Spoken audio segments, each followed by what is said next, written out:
Paix et joie.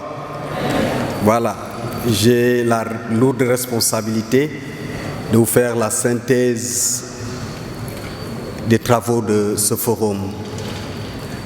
Je demande votre indulgence parce qu'il y avait tellement de matière qu'il fallait les organiser. J'espère que j'ai réussi à le faire. Forum de commémoration du 25e anniversaire de la lettre pastorale des évêques du Sénégal, publiée le 20 novembre 1994, sur le thème « Bâtir ensemble un Sénégal de justice et de paix ». Synthèse et recommandations finales. Du 8 au 9 juin 2021, s'est tenu à Thiès un forum commémorant le 25e anniversaire de la lettre pastorale des évêques du Sénégal, publiée le 20 novembre 1994. Bâtir ensemble un Sénégal de justice et de paix. Tel était le titre de ce message prophétique mémorable de nos pasteurs, adressé à toutes les personnes de bonne volonté. Tel est aussi, aujourd'hui, le thème de ce forum national, dont l'organisation a été autorisée par les évêques de la province ecclésiastique du Sénégal en partenariat avec la Fondation Konrad Adenauer. Cadre de dialogue, d'échange et de partage autour des grandes problématiques qui déterminent la marche de notre nation vers le progrès et le développement intégral, cet aréopage contribution de l'Église catholique à la construction d'un Sénégal de justice et de paix. Ce forum a vu la participation de près de 250 personnes issues des 7 diocèses du Sénégal, des mouvements et structures d'églises, des institutions et ministères de notre pays, de la société civile, des autres familles religieuses, notamment musulmanes. La cérémonie d'ouverture a été rehaussée par la présence de Monsieur le ministre d'État Augustin Tine, représentant le chef de l'État, son Excellence Macky Sall, Monseigneur Michael Banak, nonce apostolique, Monseigneur Benjamin Ndiaye, archevêque de Dakar, Monseigneur André Gueye, évêque de Thiès, Monseigneur Jean-Pierre Bassène, évêque de Kolda, Monseigneur Martin Boukartine, évêque de Kaolack, dont Olivier Marissar, père abbé de Kermoussa, Madame Caroline Hautman, représentante résidente à Dakar de la Fondation Konrad Adenauer, Madame Jeanne Lopez Silla, représentant le président de l'Assemblée nationale, Monsieur Moustapha Niasse, Monsieur Wardini, représentant le président du Conseil économique, environnemental et social, Monsieur Idrissa Seck, Monsieur Mas Diène, représentant le maire de Thiès, Monsieur Talla Sylla, Professeur Ramatoulaye Diagne Mbengue, recteur de l'université Iba Der Thiam de Thiès, Monsieur Léopold Wade, ancien gouverneur et président du comité de pilotage du forum. Toutes les allocutions de la cérémonie d'ouverture ont salué et magnifié l'initiative de ce forum qui est venu à son heure. Les malheureux événements survenus en mars 2021 dans notre pays ont été pointés du doigt comme un signal plus que jamais inquiétant qui nous interpelle tous. La tenue providentielle de ce forum en juin 2021, d'ailleurs, point n'est besoin de rappeler que n'eût été la pandémie, ce forum se serait tenu avant ces tristes événements de mars. La tenue providentielle de ce forum, disais-je, vient confirmer à suffisance non seulement la pertinence, mais aussi et surtout l'actualité brûlante de la lettre pastorale écrite par nos pères évêques il y a de cela un quart de siècle.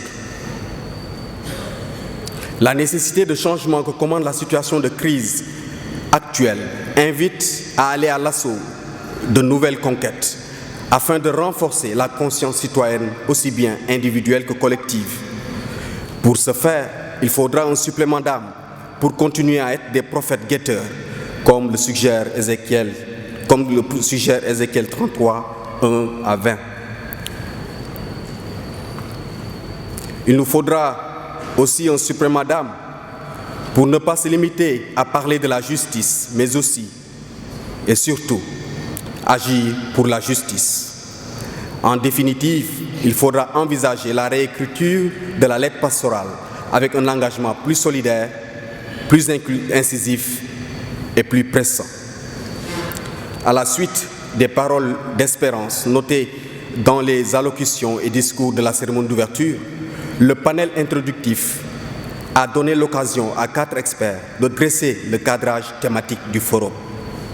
La première communication a été présentée par M. François-Joseph Cabral, professeur titulaire des universités, agrégé en sciences économiques, en poste à la faculté des sciences économiques et de gestion de l'université Cheikh Anta Diop de Dakar. Le professeur Cabral a tenté de répondre à la question suivante: quelle politique pour un développement économique équitable, solidaire et durable? Il pose comme condition pour un développement intégral une combinaison de changements mentaux et sociaux qui rendent un pays apte à faire croître cumulativement et durablement sa richesse.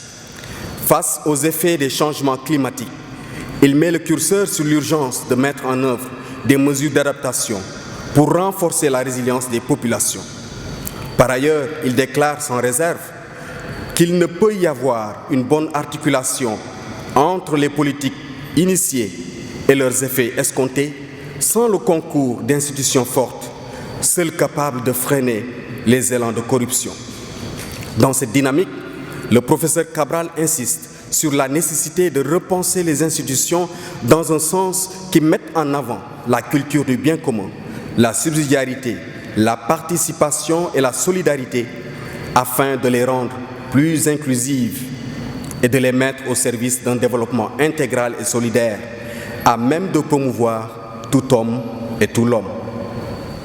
La deuxième communication a été présentée par Mme Eugénie Rokaya Aoundiaï, ancienne directrice du Centre d'études des sciences et techniques de l'information, CESTI, sur le thème « L'État, gouvernance, citoyenneté, liberté publique et justice ». Après avoir proposé des définitions pour une compréhension commune et après avoir indiqué les efforts de réflexion et d'action constructive consentis depuis 1994, alternance politique 2000 et 2012, Assise nationale ou charte de gouvernance démocratique mai 2009, Commission nationale de réforme des institutions 15 décembre 2013, etc., Mme Ndiaye a passé en revue les nombreux défis relatifs à la problématique traitée. Ils ont pour nom corruption, blanchiment d'argent, litige foncier, accaparement des terres, justice à 2 vitesses, violence exprimée par beaucoup de jeunes, méfiance à l'égard de l'autorité publique, liberté publique en danger, immixtion de courants obscurantistes, violence contre les médias, rapport pouvoir-opposition, etc. Pour y faire face, Mme Ndiaye propose qu'on promeuve un retour à nos valeurs morales et éthiques, mais aussi une éducation des mentalités. L'apprentissage du débat contradictoire dans les écoles de parti n'est pas à négliger. Enfin, elle propose de ne pas limiter la démocratie aux élections. M. Maurice Ndenevaror, consultant en éducation et en aménagement des espaces ruraux et urbains, a présenté la 3e communication sur le thème « L'éducation, instrument de promotion de valeurs et culture de la paix et de la justice ». Fort de son expérience acquise en qualité d'inspecteur d'académie, il a dressé un tableau complet de toutes les étapes qui ont marqué la marche du secteur de l'éducation au Sénégal. À ce titre, il a relevé que les politiques d'ajustement structurel ont eu un impact défavorable sur le système éducatif. Les nombreuses politiques éducatives élaborées depuis 1994 tentent d'ailleurs d'y remédier. M. Varor a dégagé quelques pistes pour contribuer à faire de l'éducation un levier de développement. Ainsi, la non-politisation du système éducatif, la responsabilisation des techniciens de l'éducation, la capacité de ces derniers à concevoir des outils de gestion du système et à prendre des décisions techniques Voilà, entre autres, autant de solutions qu'il propose. Les nombreuses forces, ressources humaines compétentes, textes réglementaires bien élaborés, patriotisme, sont sans doute des facteurs clés de succès.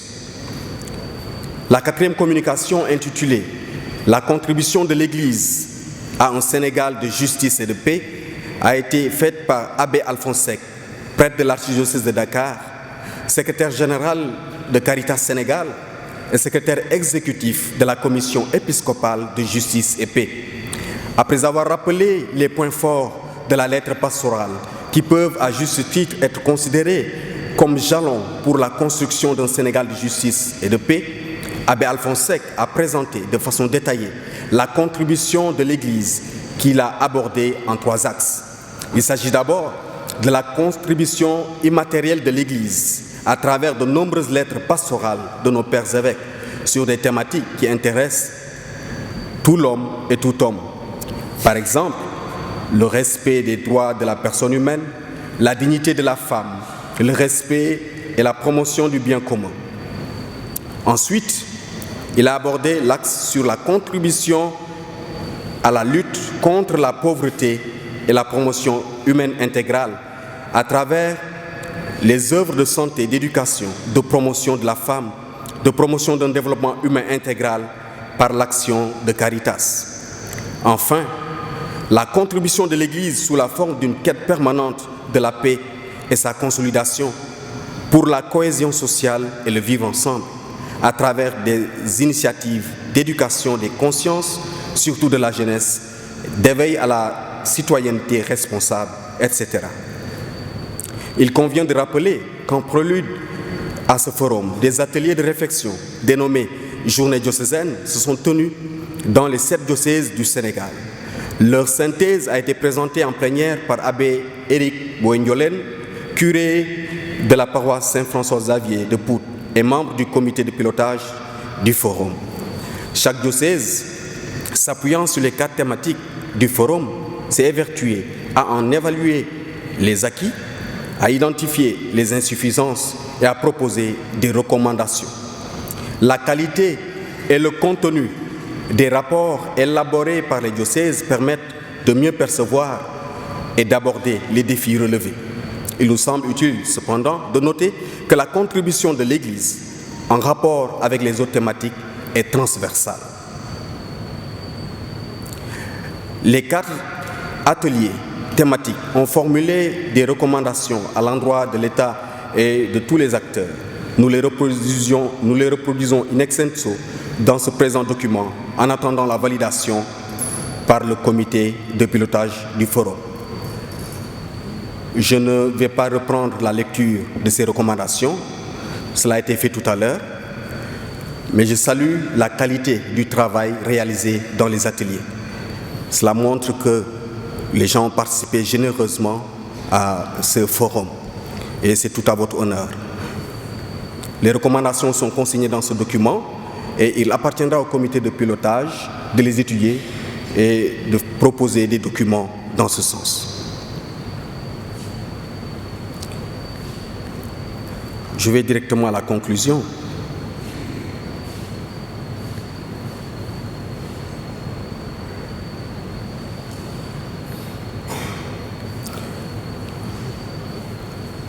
Au terme de ce forum organisé autour du thème « Bâtir ensemble un Sénégal de justice et de paix », nos espoirs et notre espérance ont été renforcés par la qualité des échanges et la générosité dans la participation.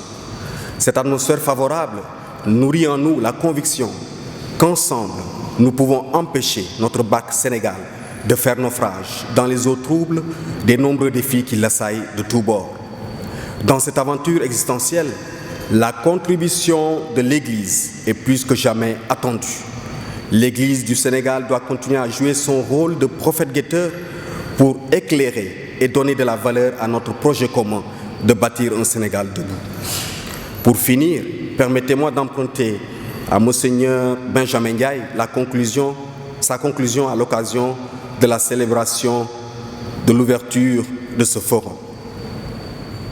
Comment ne pas rêver, au terme de ce forum, d'une réécriture de la lettre pastorale, pour dire l'aujourd'hui de l'appel prophétique des évêques d'hier à travers un programme de ce genre.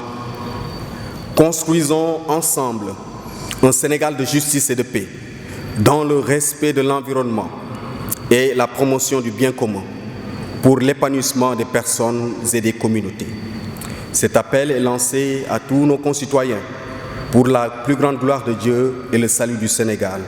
Je vous remercie de votre aimable attention.